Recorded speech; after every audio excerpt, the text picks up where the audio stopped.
May the good Lord protect you. Ndisandashumira ndinekanyaya ndinako hama dzangu kandiruda kushare name all the guys in South Africa ne diaspora. Ndinenyaya ndiruda kushare name all the guys mainly in South Africa uye ne diaspora. Pamusoro pe Zororo Pumulani. You see, I'm putting on this t-shirt. Yakanzi Zororo Pumulani powered by Doves. Ndiruda kushare name pamusoro pe kuwa a member or to register or to subscribe ku Zororo Pumulani in SA. It's a funeral parlor thing, so kuwa munhu akarongeka pamusoro pe upenyu chinhu chakanaka kwazvo. So vari any part of South Africa, maoffices eZororo Pumulani ariko ikoko, you can visit them or talk to me ku inbox concerning ku register kuwa part of Zororo Pumulani family. It's a family inoredza zvino kana vanhu vasikirwa nedambudziko, especially in a foreign land. Muchida kuti hama yenyu iuye kuno kuZimbabwe. In a foreign land, muchida kuti hama iuye kuZimbabwe. You can also be part of this family uri diaspora, Australia, America, UK. Just talk to me ku inbox and share name zvimwe zvacho, but I'm part of the family as well. As you can see, I'm putting on this t-shirt. I'm part and parcel of the family Zororo Pumulani, so you can be part of this family. Inoita kuti nzvireruke, kana wasvikirwa nenhamo, unoziva muupenyu hauzive misi nenguva, asi chaunoziva ndechekuti zvichaitika mumwe musi neimwe nguva. Saka zviripo ndezvekuti kuva wakarongeka, just visit Zororo Pumulani wherever you are. Zvitiitire zvakanaka pamazuva ekusangana nematambudziko. So I want to share the word of God with you people. So vari kuda ku register neZororo Pumulani, talk to me ku inbox ndikupe imwe information yandiinayo. Chimwe chinhu chakanaka pazviri, even if you are a Malawi citizen, uriwo kuMalawi, uri muSouth Africa, they can also take care of you zvekutotakura the body ichienda kuMalawi by plane nendege chaiyo, then to the nearest airport. Ozobatsirwa neve mukati imomo kubva pa-airport papo. Pati Zororo Pumulani inogona kutakura body kuenda kuMalawi, kuenda kuZambia, kuenda kuMozambique nendege kusvika pa-nearest airport. So it's good to be part of this family. Inoita zvinhu zvireruke. Hama dzangu, ndinofara kukuonai mangwanani ano. Mwari wenyasha, Mwari werugare akuchengetei, akugonesei. Favor ya Mwari ibatike pamusoro peupenyu hwenyu. Chada ndishumire mangwanani ano ndiite a short text yatinogona kushandisa as a prayer point for this morning. Mangwanani ano. Ndine crusade yandinayo kuMbare. Vese vari muHarare, vari close to Mbare. Ndine crusade this Saturday. I'll be preaching kuMbare pa ground number 5.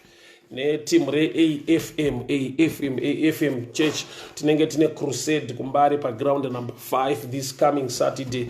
And also ndine a ladies conference yema widow this Saturday as well, muHarare Gardens, so you can come kana makasununguka ikoko. Mwari vachititira zvakanaka.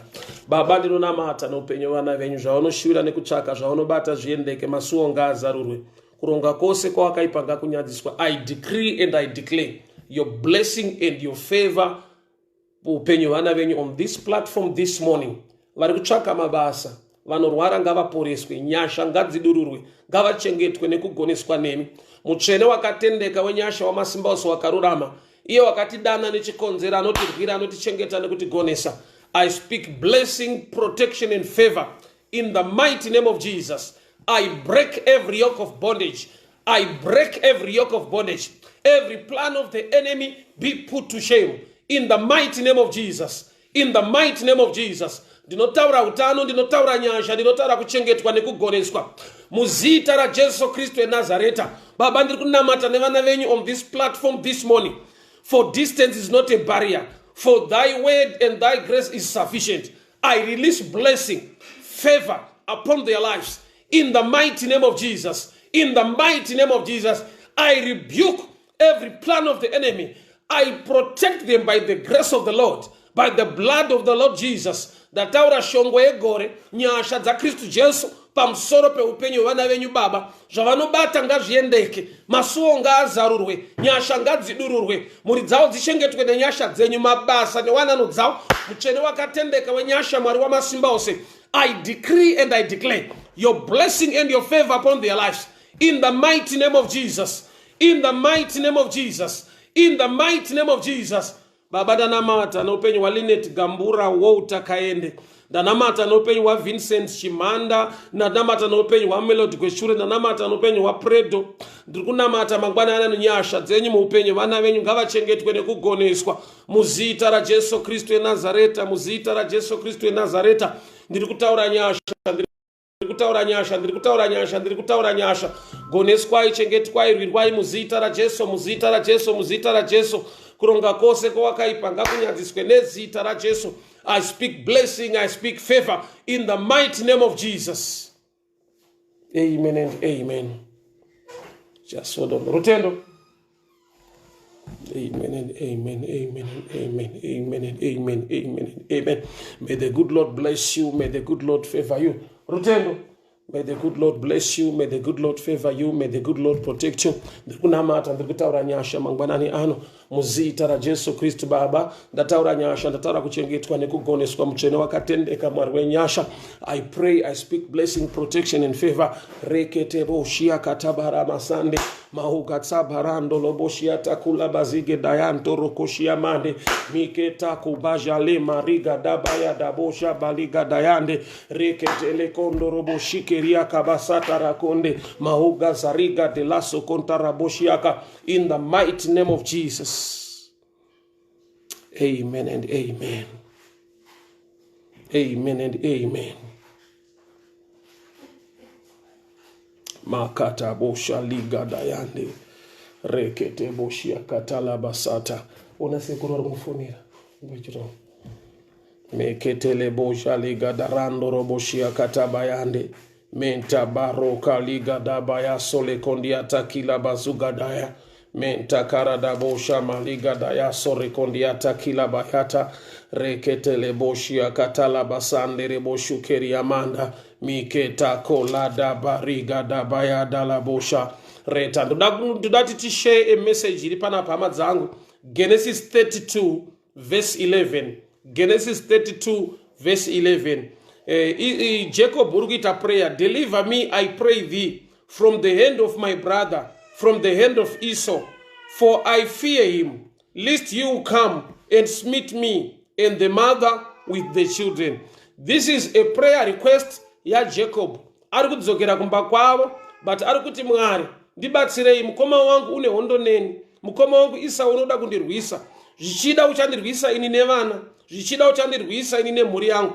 Lord, deliver me. Mwari ndibatsirei. I want to show you tovataenda ndi Genesis 32 verse 11. Prayer request ya Jacob. God, deliver me from the hand of my brother Esau. Deliver me from the hand of my brother Esau. Genesis 33 verse 4. Ndoda kuti unzwe answer minduro yake chichakaitika anamata mna Mateo. And Esau ran to meet him, embraced him, fell on his neck, kissed him, and they wept. So Genesis 32 verse 11, I prayer request ya Jacob. Mwari ndibatsirei, mukoma wangu ndinomutya, ari kuda kurwa neni. Genesis 33 verse 4, ndo chitiko chaakuitika as an answer ku prayer ya Jacob. Zvanzi wakamhanya, Esau wakamhanya, ndokubva asvikomumbundira Jacob, ndokubva amutsvoda, ndokubva vatanga kuwirirana vakafarirana. Ari kutya, wanamata, wachema kuna Mwari. Mwari ndokubva vaunza mhinduro yekuti vakashandura ruvengo rukava rudo. Ndoda kunamatira a turnaround muupenyu hwako mangwanani ano. Kudenga kuna Mwari unonzwa minamato. Kudenga kuna Mwari wenyasha. Pawaifanirwa kuvengwa nekutukwa, gamuchirwa. Ndataura favor, the God of Jacob. Iye Mwari wa Abrahama, wa Isaka, wa Jacob. Ndiye wazuro nhasi namangwana. Bible rangu rati Jacob wanamata, Baba ndibatsirei, mukoma wangu unoda kurwa neni. Baba ndirwirei, mukoma wangu unoda kurwa neni. Mwari vanonzwa minamato. Jacob unosangana naEsau, pane kuti arohwe anombundirwa, pane kuti avengwe anotsvodwa. Ndiri kutaura blessing yeturn around muupenyu hwako mangwanani ano. May the God of Jacob visit your situation. May the God of Jacob visit your situation. May the God of Jacob visit your workplace. May the God of Jacob visit your marriage. May the God of Jacob visit your health. In the mighty name of Jesus. In the mighty name of Jesus. Ndikunamatira a turn around. The turn around yenyasha dzamwari. Ratidzwa nyasha gooneswa kuita kwamwari muupenyu hwako. Paunofanirwa kutukwa gamuchirwa. Paunofanirwa kuvengwa remekedzwa. Paunofanirwa kusiwa fambwa newe. Nezita ra Jesu, nezita ra Jesu. The God of Jacob, the God of Jacob, the God of Jacob. A turn around into your situation. A turn around kuwe kubasa kwako. A turn around nyangwe pa utano wako. A turn around, a turn around, a turn around, a turn around. In the name of Jesus, in the name of Jesus, in the name of Jesus. Jacob uri kunamata, uri kuti Mwari ndibatsirei, mukoma wangu unoda kurwa neni, Mwari ndichengetedzei, zvichidavana nemadzimai vacharohwa, asi Mwari unonzwa minamato. Bible rati iro Esau achisangana naJacob akamumbundira akamutsvoda, kuda kuti the opposite ndo yakaitika. Mwari vakabvisa kuvengwa vakaisa rudo. God will make a turn around into your life this morning. Believe his word, for he is the same yesterday, today and forever. I decree and I declare a turn around over your life, a turn around over your life, a turn around upon your situation. Zvisingabviri kuvanhu kuna Mwari zvinobvira. Nyasha dzaMwari ngadzionekwe muupenyu hwako. Paunga usingatarisirwa kunzi unosimuka, Mwari ngaakupe nyasha dzekusimudzwa. Mwari ngaakupe nyasha dzekubudirira. Muenvironment yawakanzi hauna kwaunoenda, hauna chauchaita chinobatika. Veri vengu varipo vasingakugamuchire, vasingakufarire. Asi tiri kunamata kuna Mwari wa Jacobo. Tiri kunamata kuna Mwari wa Jacobo. Nokuti ndiye wazuro nhasi namangwana. Ndiye mutsvene wakatendeka asingarevi nhema. Shoko raMwari raJacobo wakanamata. Akati Mwari, I pray thee, spare me, O Lord, help me, protect me, Lord, from my brother Esau. He is coming after me. Mwari wekudenga ndokubvanzwa minamato. Ndokushandura ruvengo rukava rudo. Mwari wekudenga ndokubvanzwa minamato. Ndokubva ashandura kusagamuchirwa munhu akagamuchirwa. Mwari ndokubva vashandura situation yemunhu ari kutya kurohwa nekukuvadzwa. Ndiye unotsvodwa nekumbundirwa. May the same God of Jacob do wonders in your life. In the name of Jesus, in the name of Jesus, in the name of Jesus. Katalabo shaliga basanda rete baladiata kola basuketa ibajalando robosia kakala bazige dayande reketele boshiata kala basukeri yamande. Ndikunamata mdikwani na upenyo wako mangwanani ano. A turn around, a turn around, a turn around. Zisingabviri kuwanu kuna Mwari zvinobvira. Nyasha dzaMwari ngadzionekwe muupenyu wako. Gamuchirwa, gamuchirwa. Pausingatarisire kugamuchirwa, Mwari ngaakupe favor. May the favor and the grace of the Lord be upon your life. May the favor and the grace of the Lord be upon your life. In the name of Jesus, in the name of Jesus, in the name of Jesus. The God of Jacob, the God of Jacob, the same yesterday, today and forever. May God give you grace. May God give you favor. Musituation yako iyo. Ndikunamata a turn around, a turn around, a turn around, a turn around. In the name of Jesus, in the name of Jesus. Jacob wakanamata. Okati Mwari ndibatsirei. Mukoma wangu unoda kurwa neni. Mwari ndibatsirei. Mukoma wangu unoda kundirwisa nekundikuvadza. Asi Bible rinoti Mwari vakanzwa minamato. Mwari vakanzwa minamato. Mwari vakanzwa minamato. Mwari vakanzwa minamato. Jacob unonamata. I pray thee, O Lord, deliver me from the hand of my brother Esau. Deliver me, I pray thee, from the hand of my brother, from the hand of Esau, for I fear him, lest you come and smite me, and with the mother and with the children. Asikudenga kuna Mwari. Kudenga kuna Mwari unenyasha. Kudenga kuna Mwari anorwira. Bible rangu rati, and Esau ran to meet him, and he embraced him. He fell on his neck, kissed him, and he wept. May God bring a turnaround into your life. In the name of Jesus, in the name of Jesus, in the name of Jesus. May God bring a turnaround into your situation. Zvisingabviri kuvanhu kuna Mwari zvinobvira. Nyasha ngadzidururwe. Nyasha ngadzidururwe. Pausingagamuchirwe gamuchirika. Favor yaMwari ngaioneke pamusoro pemhuri nemabasa ako. Nezita raJesu, nezita raJesu. Ndiye Mwari wazuro nhasi namangwana. The God of Jacob, the God of Jacob, the God of Jacob. May he bring a turnaround into your situation. May he bring, kuna mwari unonzwa minamato, mwari wa Jacob wakanzwa kuchema nekunamata kwa Jacob akakonzera ruvengo rwa Esau kudisappear. Esau wakambundira akafarira muningina wake Jacob. Mwari wekudenga wenyasha pawakavengwa iwewe ndiri kutaura favor pamusoro peupenyu hwako, mabasa ako nezvaunoshuwira muupenyu. May God bring a turnaround into your situation. Baba, ndiri kunamata noupenyu hwaPamela Chauruka, ndiri kunamata noupenyu hwaAndy Mambo, ndiri kunamata noupenyu hwaMillicent Mabika, ndiri kunamata noupenyu hwaKenan Binton, Geti Rudo, Murisi Chiradza. May the good Lord bless you. Angelina Linda, may the favor of the Lord be upon your life. A situation must change. I speak a turnaround. Trinamla Uzi, I speak a turnaround. Millicent Mabika, dinotaura turnaround. Melody Gwazi, a turnaround into your life in the name of Jesus. Pesichiwara, I speak a turnaround. Josie Muropa, I speak a turnaround. Dennis Arafik. In the name of Jesus, in the name of Jesus, in the name of Jesus, in the name of Jesus. Nyasha, Otilia, Asha, I speak a turnaround. Abigail Melody Feto, I speak a turnaround in the name of Jesus.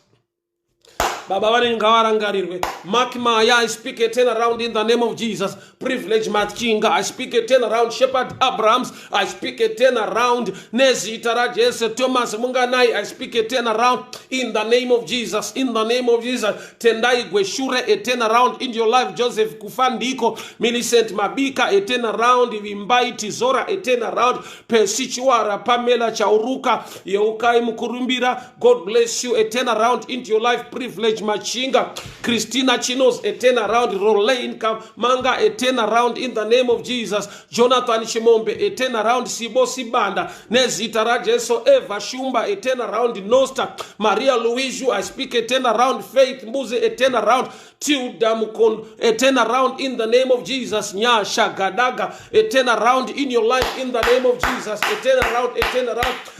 Samuel Ephraim, a turnaround in your life. Elizabeth Makamure Dinotaura, a turnaround in the name of Jesus, in the name of Jesus, in the name of Jesus. Mwariwe Nyasha, Kwandre Nyasha, Mwariwe Favor, Joylene Maino, Kumasha Mombe, I speak a turnaround in your life in the name of Jesus. Mwariwa Jacobo, Wazuro Nasna Mangwara, Iyo Wakanz, Wamuna Matowa Jacob, Agabisa Ruwengo, Akaisa Rudo, Jisinga Virikuwa, no Mwarirati, Zaini Nyasha, Zini Pamsoro Peopenyo, Wanavenyo Mangwana ni Ano, Muzita Rajeso Christo Nazareta. May the good Lord bless you. May the good Lord favor you. May the good Lord protect you. In the name of Jesus Christ of Nazareth. Amen and amen.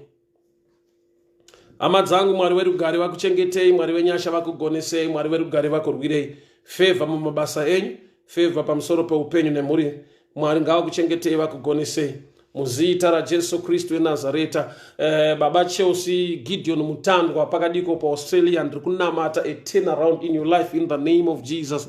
Miss Kakamanga, a turnaround. Washington Bosha, Dinotaura Shanduko, Timothy Mangwende, Happiness Shadaya, I speak a turnaround in Ngube Chidziva, a turnaround in your life in the name of Jesus, in the name of Jesus. Nyasha Zwanzwe Marivaku, Melody Gwenzi, I speak a turnaround. Christina Chinos, a turnaround in your life. Joylene Mashiamombe, a turnaround. Serita Faison, a turnaround in your life. Chosimuropa, Otilia Hasha, a turnaround in your life in the name of Jesus. Ketirudo, a turnaround. Sibongile Sitole, a turnaround in your life in the name of Jesus. Dixon Murenje, I speak a turnaround in the mighty name of Jesus.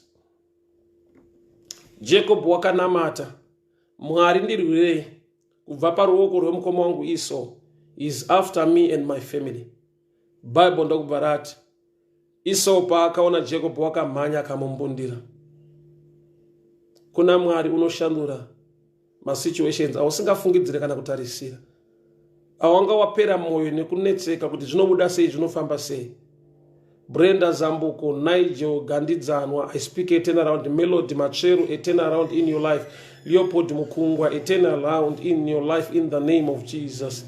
Mai Mukanya, a turnaround. Chennai Gwawawa, a turnaround in your life in the mighty name of Jesus. So we meet again tomorrow, same place, same time, same platform. God bless you. God protect you. May the favor of the Lord be upon your life. A turnaround is coming your way. In Jesus' mighty name I pray. Amen. Bye-bye. God bless you, people.